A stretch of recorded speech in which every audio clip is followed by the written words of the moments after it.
This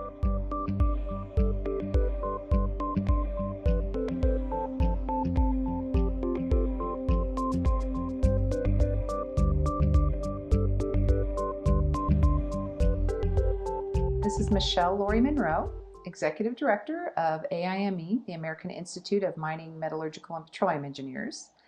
And I'm here today at the home of Dr. Raymond L. Smith, a prominent TMS member in the Green Valley, Arizona area. And we are doing an oral history capture, one of a series that AIME has been doing over the past several years on prominent members of our member societies.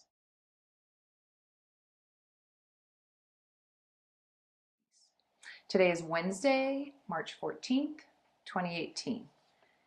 Thank you so much for having us into your home, Dr. Smith. It's a pleasure. Excellent. So I believe a belated happy birthday is in order because you just turned 101 in January, correct? That's correct. Excellent. Well, as such, we are very pleased to be able to find a time when we could come down from TMS's annual conference in Phoenix to capture your story and share that with others in the field, with historians, and with future generations. Let's start at the very beginning. Tell us about where you grew up. I grew up in a little town in northern Maine, a very tiny town. It was a railroad town, and where the CPR met the Maine Central. So that formed a long, big part of my life. Absolutely. So what did your parents do for a living there? That was a pretty tough one to answer. I can answer it because my father abandoned the family when I was about 4 or 5 years old. And at the time, he preferred going to jail rather than supporting us, and he did. And so we lost track of him. And his problem was he was an alcoholic. But in those days, you didn't think of alcoholics as an addiction. You just thought of as drunks. So we didn't have a father right then. But I got a good father later on, a stepfather. Wonderful, wonderful man. Excellent, excellent. So did you have brothers and sisters as well? Pardon? Did you have brothers and sisters? Yes, I have a brother, 2 brothers and a sister. And if you took us and come up this January 25th, I'd be 102. My next brother would be 103. My next brother would be 104. My sister would be 105. Wow. So that few days there, we were consecutive. Wow. So you're the youngest? Yeah, I'm the youngest. Okay. All the rest are dead, of course. Okay. So and what was it like for your mother as you were growing up? Did she have to work? She had a tough time. It was a depression, of course, and she had to raise the 4 of us with very little help, and she worked very hard, and she did a hell of a job. She did a tough job keeping us going, but she was a wonderful, wonderful mother. And one of those books is a story of her life. It's called Genevieve. I wrote it, but I used her words for many, many months. I taped them, and then I finally wrote a book about her, and it's a pretty good book. Wonderful, wonderful.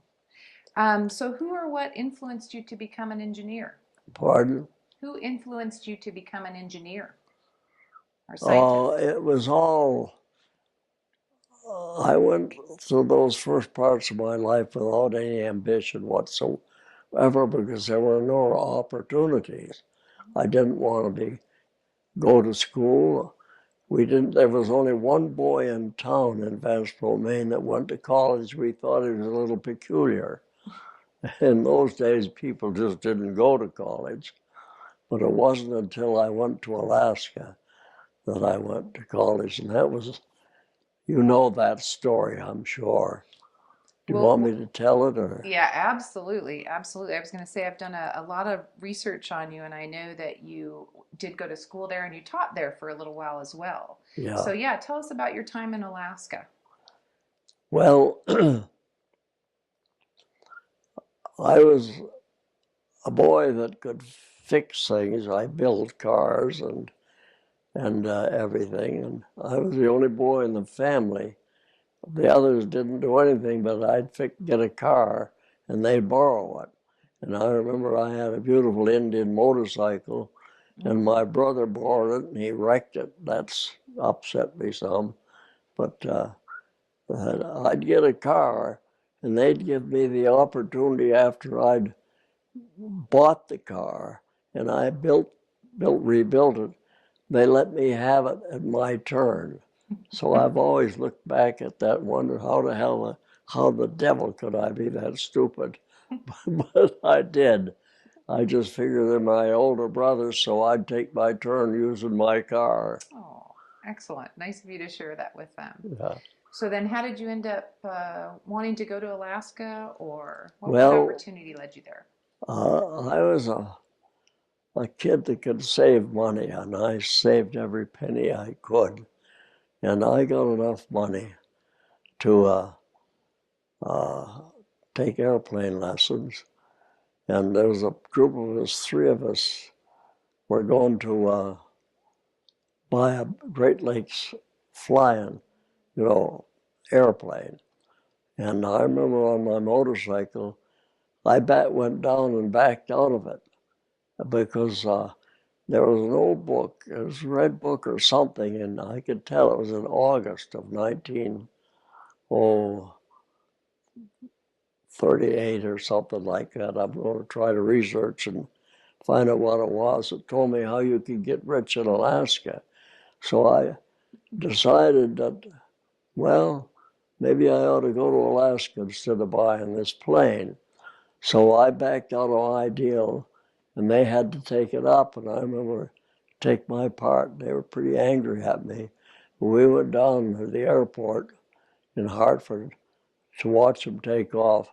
And this plane, it was a beautiful little Great Lakes plane.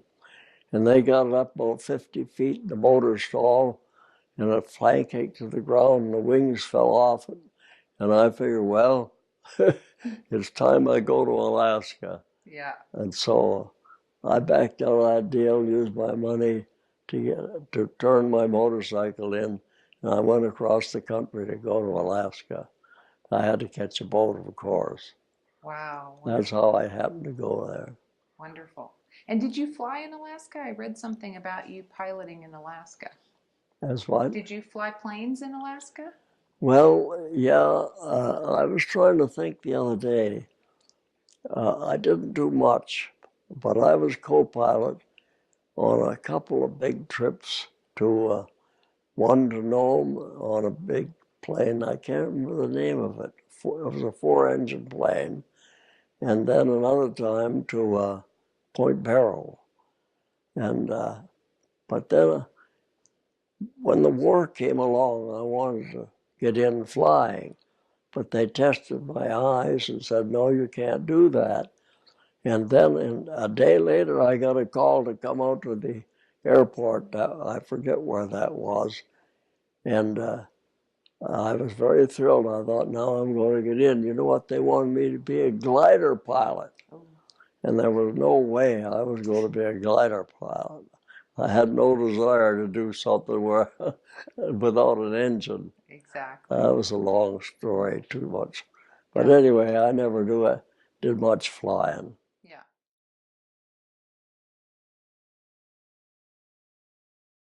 So then what inspired you to go to University of Alaska Fairbanks? How did you get to the school?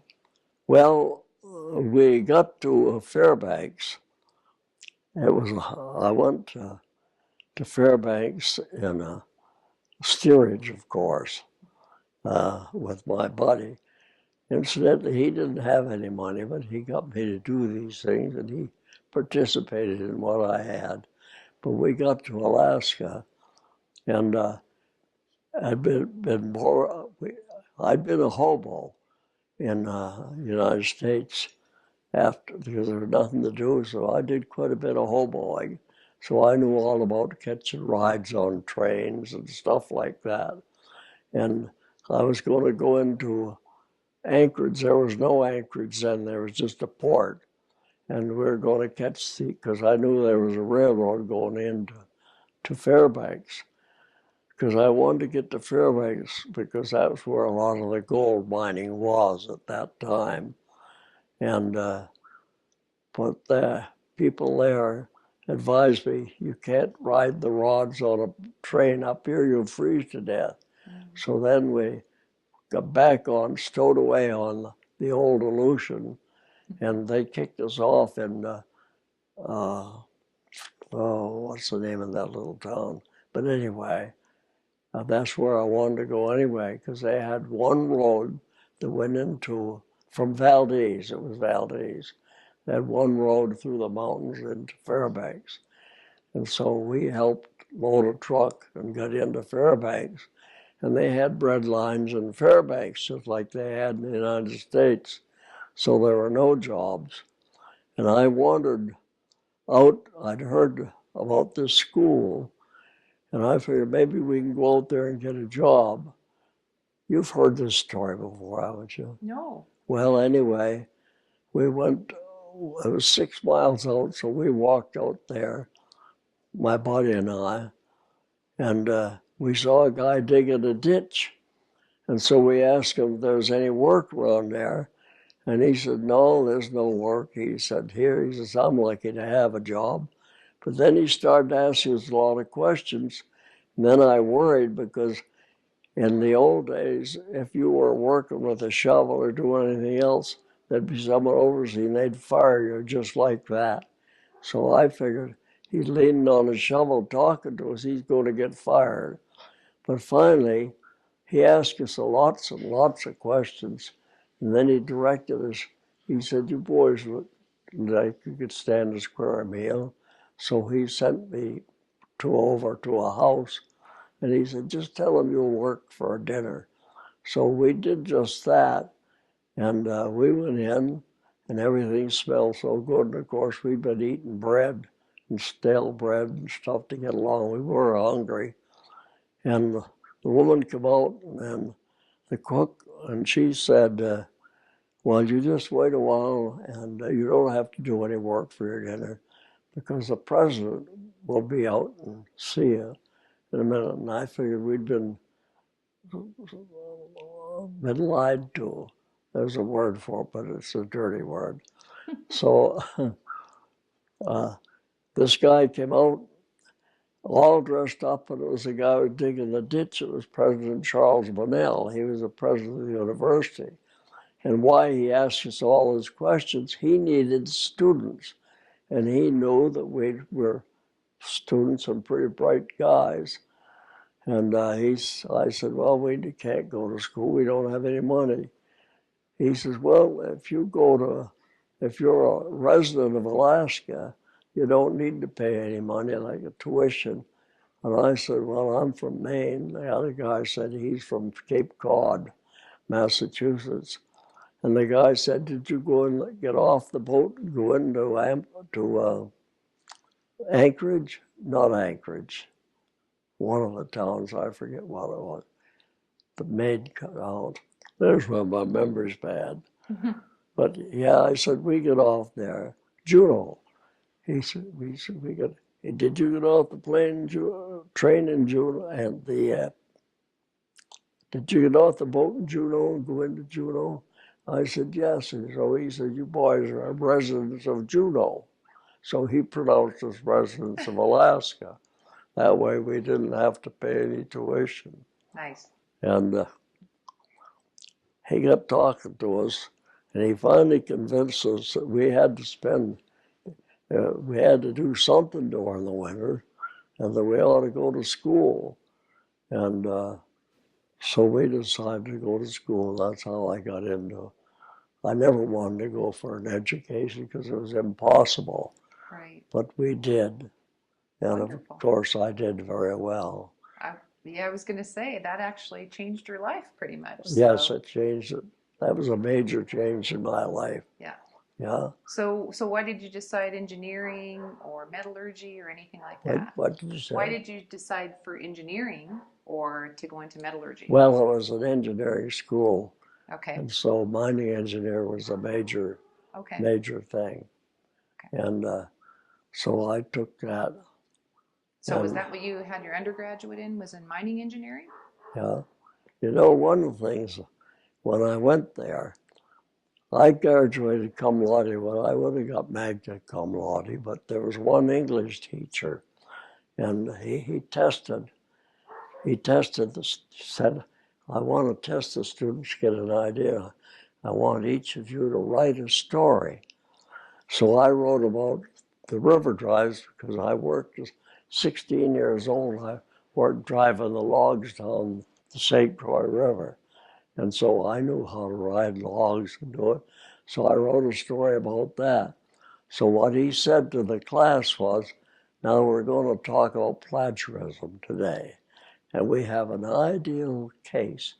Smith here is plagiarized and wrote something about something he knows nothing about, but he's read about it. And like a damn fool, I didn't go to the dean or anything and complain to him about it. But he was not in my good list from then on in. Yeah. But anyway. Understandable. Wow.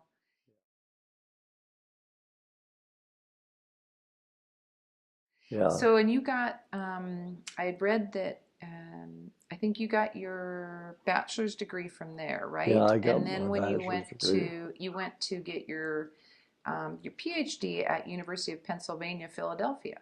Yeah. Because Robert Brick from Cambridge went there. Yeah. And I couldn't find any information on him. So tell me how Robert Brick kind of inspired you to go to University of Brick Pennsylvania. was a very famous metallurgist, and he'd written a book, which I wished I had a copy because I had a few fires, and one of the fires burned that book. But he was my teacher, one of my teachers, and he made you think. He didn't just say 1 and 1 is 2. He'd make you understand why 1 and 1 is 2. And he was a teacher that made you think. In fact, he wasn't really popular with the students because they didn't like that. They liked to have you tell you something and you repeat it. But he was in Harvard, I forget, and he'd agreed to accept me. I wrote a letter, and he said, yeah, I'll take you.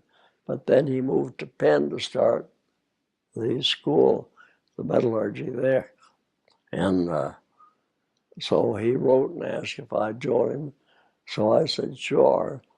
And when I got there, I remember the interview, he looked at my resume and he says, you can't study, get a master's degree or a doctor's degree in this. He said, you don't know anything about it. And I said, well, look, you had all of my resumes before I came. You accepted me. Now, if you let me take what I want to take, then and I don't do it, I'll take what you want to take. And that was the end of that, because then he said, okay. And then he tested the students early in the game of what they, to give a seminar so he could analyze. So I remember he gave me a seminar, and it had to do with a physicist that I had mentioned.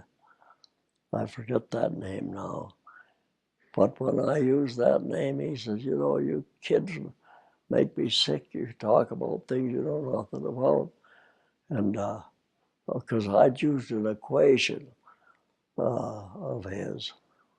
I wished I could remember to tell you that story, but I can't. But anyway, I said, would you like me to, because I'd used a formula that he'd used. And he said, would you like to, I said to him, would you like me to talk about this for a while? He said, go ahead. So I filled the blackboard with mathematics, and you should see some of the mathematics I could use. I did it on my own. He never ever asked me another question all the while we're there.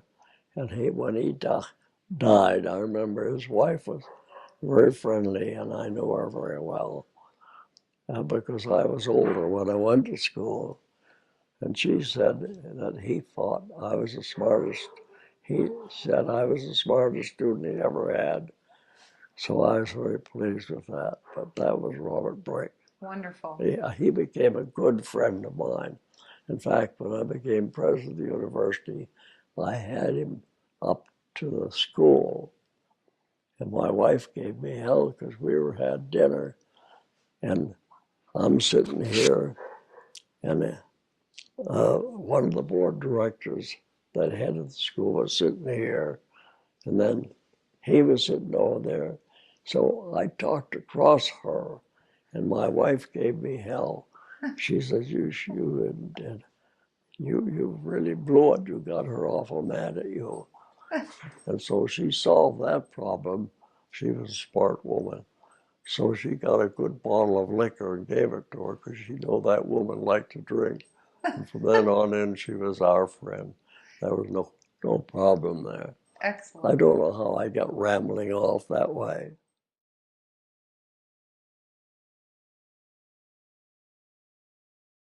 Okay, so Dr. Smith, you were telling me about Robert Brick coming to your home and having dinner with you.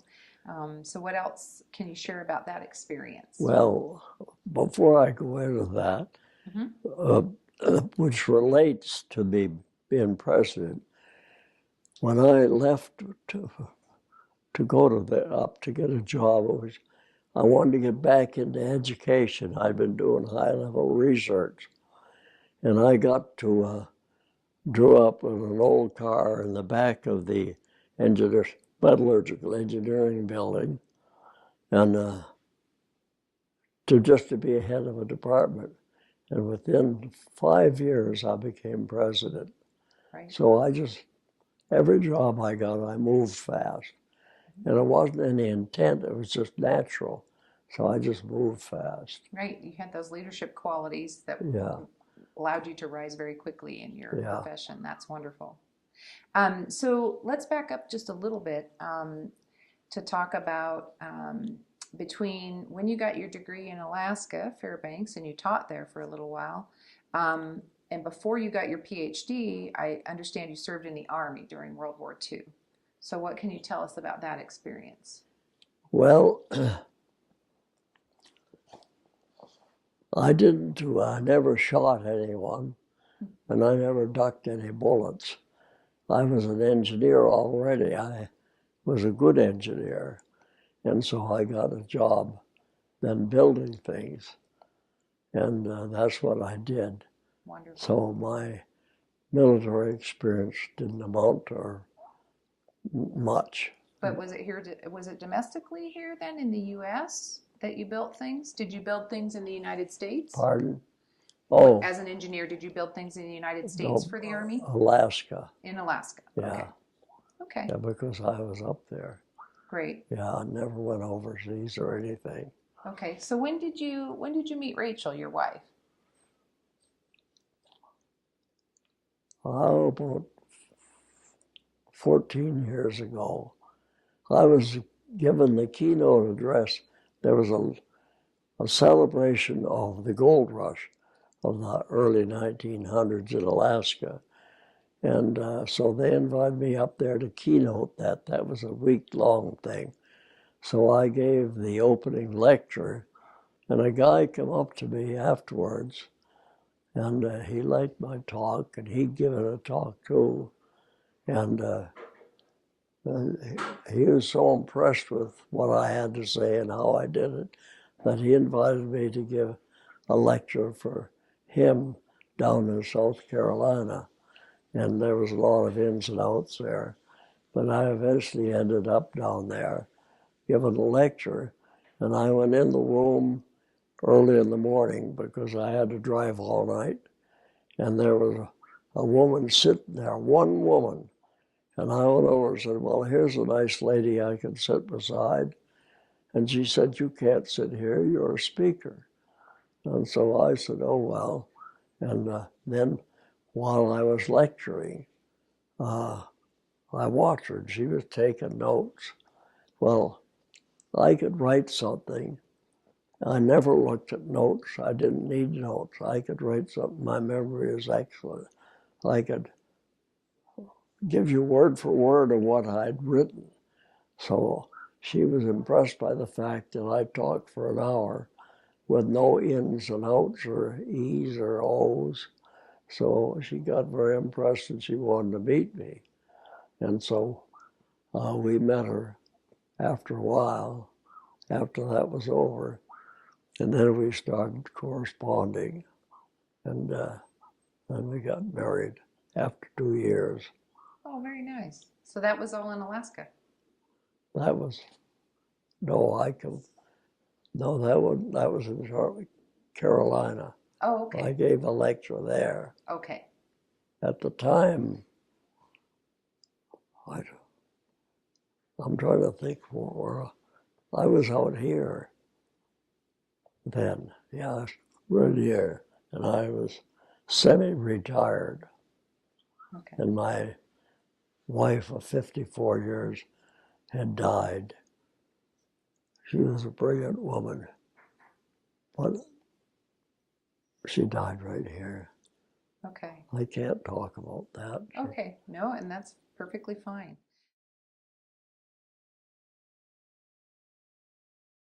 After your PhD, you got your PhD at University of Pennsylvania, Philadelphia. Um, uh, as far as your schooling, just to close that out, did you have any professors besides Robert Brick that mentored you or influenced you, or any classmates, or anything else in school you want to talk about to finish out that? Oh, there are a few here and there, but not many. Nothing, no one that stands out. That was outstanding. Okay. So after your time in Philadelphia, you worked for the Franklin Institute of Research as the head of solid state physics and a technical director.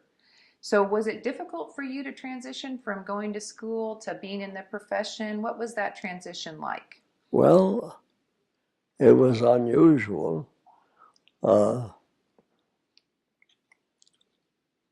was in graduate school with a guy that was a physicist, and we had worked on some papers, joint papers, when I was in metallurgy at this Penn, and he was in the physics at Penn.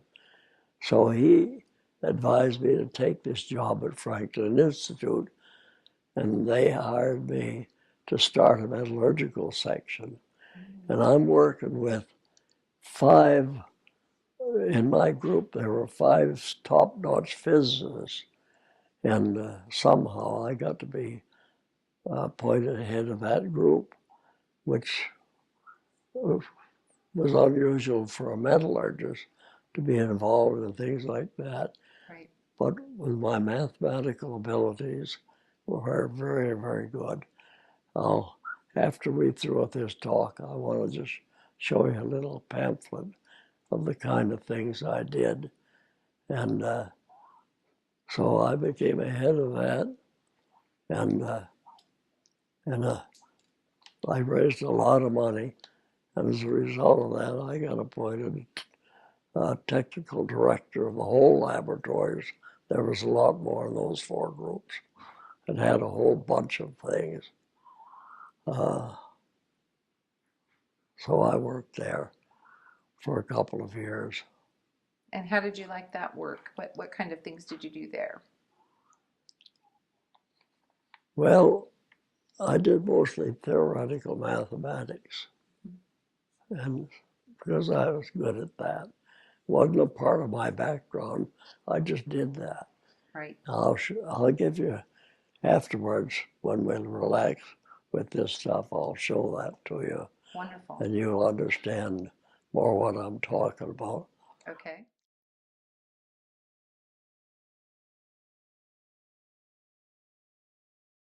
And my understanding is that after that, Michigan Tech snatched you up to chair the metallurgical engineering department in 1959.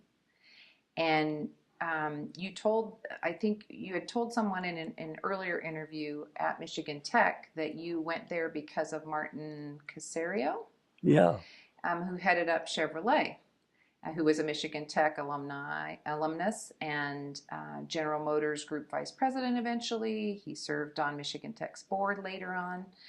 So tell us about your relationship and kind of how Marty affected you. on what? How Martin Caserio affected you and why you wanted to go to Michigan Tech because of him. Well, he worked for Telco Radio, which was a division of General Motors. And that's when I went up there to give a lecture. What happened is Frank Simone, the physicist that was with me in Penn, had been invited to give a lecture. That was because Martin was supposed to give one at Tech, and then he got hit. Frank Simone, he's a physicist I'm talking about, to give the lecture, and Frank couldn't do it, so he suggested I do it. So I didn't want to do it, but finally I did it. And I saw this rundown place, and I thought, well, this is an interesting place because they have the one thing that other schools don't have. It has one of the largest metallurgical groups of students that I ever saw. And so I thought, well, that might be a good place to work. Nice. You've got the students. And of course, I changed things around. Absolutely, yeah. In fact, what I read in the interview that I saw you did with Michigan Tech, there were a lot of people that said that you were a visionary, that you took the school and really kind of catapulted it into the great school that it is today. I understand that as a part of that, actually, you and Marty started a foundation at Michigan Tech as well. That you started with raising $30,000 a year, and then into the millions. So, what can you tell us about your partnership with Marty to build that foundation for the school? With what? The foundation for the school. Oh, well. The money. Mm-hmm. Well, when I went there, and less than 6 years after I was there, I mentioned it before, I was made president. And then I saw the most money they had. They'd get about $30,000 a year from the alumni. And I thought that was ridiculous. So we needed to have a fundraising campaign. And so I got Marty Caserio to head it up. And boy, he put together a foundation, just like you have a DMS, to raise money. And we raised a lot of money. The most amount of money they had would be $30,000 a year, something like that. But we ended up was in the millions. And Marty was a major figure in getting that done. Right. He's Excellent. a fabulous man. Excellent. So, as far as your time in the metallurgical engineering department, they said in this interview that Dr. Smith's research led to the development of some of the purest iron in the world. So, tell us about your research in developing very pure iron and what that was like and what happened as a result of that. Well, we developed an idea of how to get pure iron. And it's too complicated to talk about, but we did. And the French invited me and paid my way over to Paris twice to lecture about this and to help them. And so I went over to Paris and I met Simone Bernard, that was her name. And here was the first time that I'd really met a woman that was in top-notch scientific research. I was very impressed for her. Could I go tell you a little story so that this off-color, not off-color, but absolutely. I was talking, I could talk French, But of course, you know, the Frenchmen don't like you. Most countries like you if you try and talk their language, not the French people. You got to pronounce everything right. And I was saying something, and she burst out laughing. We were on the hallway to go to lunch. And she got in tears. And she wouldn't tell me what I said.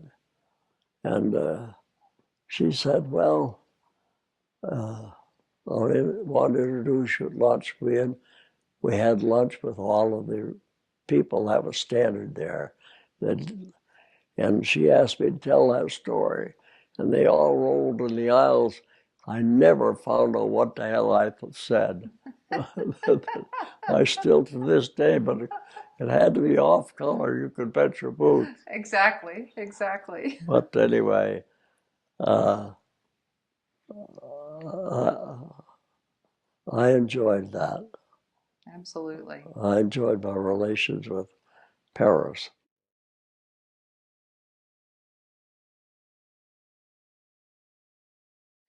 Okay, so going back to your work for the foundation, so Marty Caserio and you kind of took the foundation to new levels, new heights. Yeah. And I understand from that article too that you're a major donor as well, a member of the Second Century Society, and that you endowed the Raymond L. Smith Award for Outstanding Male and Female Senior Athlete of the Year. So that award, since it's for athletes, I was curious if you were an athlete yourself or why you chose to give awards to athletes versus maybe a technical award, for example. My wife watches all the sports. People love sports. I never was a big hand at sports at all. I played baseball in high school, but that's all. But up there, I realized how important sports were. When I saw what the students did, they were just incredible. In fact, I've got a book over there I'll show you. And it was about an alumni book that was written in 1927. And in it shows the Gates people. The Gates people were two men, brothers, were graduates of Michigan Tech. And they were multimillionaires, of course, ran the biggest rubber company in the country. So I was going to raise money from them. So I went out to see them. And I got to know the two older men that both died. But I hadn't gotten any money from them, so I went out once more. I said, I'll make another try and see the son. Well, he met me, instead of meeting me in an office, a nice one, he met me in a decrepit place. He met me in a little downtown office. It wasn't an office, it was just a hole in the wall. And I figured he's insulting me. But he let me talk for a few minutes, and then he said, don't you realize that you're wasting my time? And that got me very angry. So I said, what do you think you're doing with my time? I came all the way out here. And I say, what in the world do you do anyway besides make tires? You got anything you do? And he says, well, I like to play tennis. So I said, there you go. We don't have a good tennis court at all. And here's these poor guys up there, and there are no girls, hardly at all. And so we need a tennis building. He said, bring me a proposal on that. I brought him a proposal, and he donated $1 million to build the Gates building, the Gates building. Wonderful, wonderful.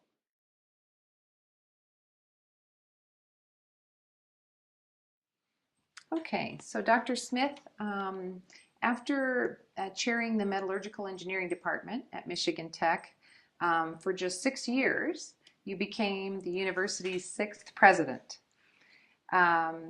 So what was it like transitioning from teaching and researching to working in the administration? Did you enjoy it more or less? Oh, I enjoyed it very much. And I knew those things had to be done. And I always liked to have things to do, that I could change things. And I wanted to change things. And I knew they needed all new buildings. It was a mess. And they needed all kinds of new programs. That was very bad. It was like they were functioning 20 years earlier. And so I wanted to make those changes, which I did. That was the thing that I fought to do. Yeah, that's wonderful. I read on the Michigan Tech's website, author Mark Wilcox, in an article about you when you visited there a few years ago, called you a visionary. What do you think about that? Well, I never thought of myself as a visionary. I just looked at what had to be done and I did it. And I knew, well, a visionary, yes, because it had the potential, because it had the students, and it had the potential of being something important. And there was a story I should tell you about that's off the bit, but one that I was present, and I went down to meet the major budget guy running the budgets for Michigan. And I started giving him a big spiel like we've been talking. And he said, wait a minute. I have one objection. I said, what's that? He said, my objective is to close Michigan Tech. They don't need it. And so I thought that was funny. It didn't bother me a bit. I said, I think, well, I'm going to show him a few things. Absolutely. Yeah, and in fact, what the author of this article said was that after 12 years, you had signed 10,000 diplomas, the same number as from the founding of Michigan Tech in 1885 to 1964. So in 10 years, you ran through the same amount of students that they did from the very beginning. I thought that was interesting. And also, from 1964 to 1980, enrollment grew from 3,400 to 8,000, and faculty nearly doubled. In fact, 9 buildings were constructed or acquired during your tenure, shaping the modern face of Michigan Tech. So I think that's quite an accomplishment. They, in fact, even have a building named after you, the R.L. Smith building I saw.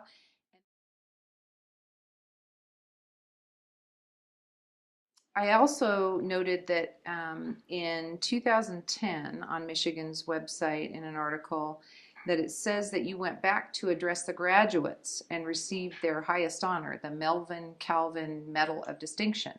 Congratulations on that.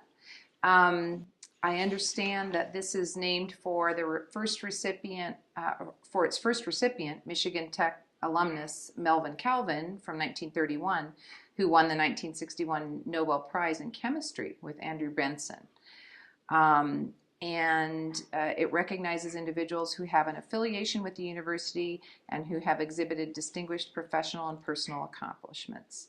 The current president, Glenn Ross, also credits you with being the process of moving Michigan Tech toward its role as a research university and increasing the level and stature of programs and accelerating the pace of change in this article. So that must have been a great honor to be able to go back and talk to the students and be able to receive that award. Yes? Yes. Excellent. Yes. Okay.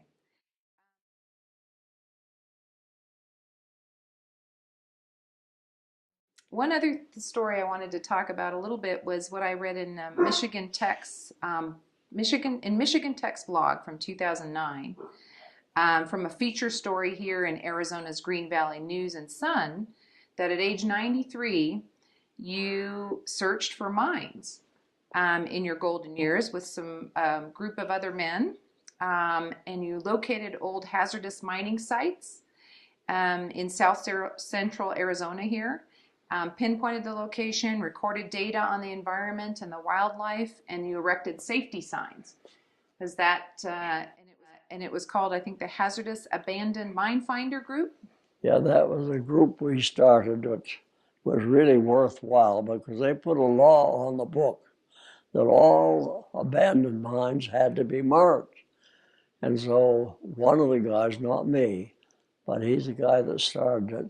Decided we should start a group, but the mining division of Arizona have nothing to do with us. So he didn't give up. He went to the Forest Service, and they said, okay, we're used to having volunteers, so we can help you. Well, that grew into a group of 9 people. We limited it very much. We were very special about who we let in.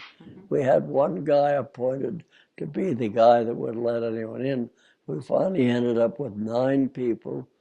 We scoured these mountains, and we put 10,000 signs up. Wow. Aluminum signs up in a period of our life. Wow. And it was a good job, and it gave us good exercise. Absolutely. Well, no wonder you've lived such a long and illustrious life. That's wonderful that you were able to do that. So I have one more quote from the website, and then we'll talk a little bit about your time in TMS as a member. In the Tech Alum newsletter, January 19th, 2016, Dr. Joseph Kirkish, Professor Emeritus Humanities, calls you a Renaissance man. So he said he was an administrator, a writer, an exceptionally talented background in Alaskan piloting, automobile construction art admirer, and so much more. What do you think of that? Well, as a summation of your life. I'm really pleased and honored and embarrassed a little bit by it. And I'm just thinking, you've got to be careful talking about this because it looks like bragging. And I don't like bragging. In fact, when you started asking me questions, I wrote a little thing down about bragging, and I thought to be careful about what you say. Absolutely not. I think it's very apropos after hearing your life story and researching your life story. I think that's a perfect explanation and synopsis of your life.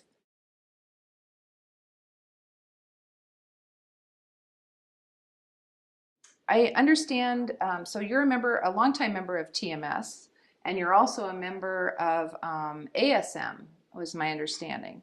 So when did you first hear about AIME or TMS or ASM? How did you get involved in the society, and how have you benefited from the society over the years? Have you met different metallurgists through the society? Have you gone to conferences? I was very active in the minerals business, and because it was something I loved to do.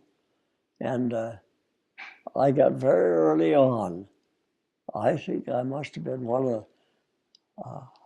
of the first places I ever joined was the AIME. And I was, as a student, I was the president of a group, and we had a student membership of the AIME. And from the time I was a student till now, I've been involved with the mining engineering. Wonderful, wonderful. Now, what do you think? What kind of advice would you have for young members that are kind of just starting out in these fields, in mining, in metallurgy, in physics, even? What would you tell those students as advice that you'd have from your career that you could share? That's a tough question to answer because the world has changed so much. It has. Nothing's the same. And of course, when you get older and you look back, you think, what a crazy world it is now. So the only advice I could give them is that don't believe anything you read or you write unless you've thoroughly examined it to find out what is right, what is scam, what is right, what is wrong, and do your best to correct it. That's all I can say. Yeah, that's wonderful advice. Very wonderful advice. What a fascinating career and life you've had. It's been such a pleasure to meet you and to talk with you. So thank you again for allowing us to come into your home and record your story and be able to share it with others. We really appreciate it. Well, Michele, I'm very honored that you would come. that you would talk to me. Would you let me brag a little bit? Absolutely, absolutely. It's been a pleasure. Yeah. It's been a pleasure. Thank you, sir. Michele. Thank you, Michele. Thank you.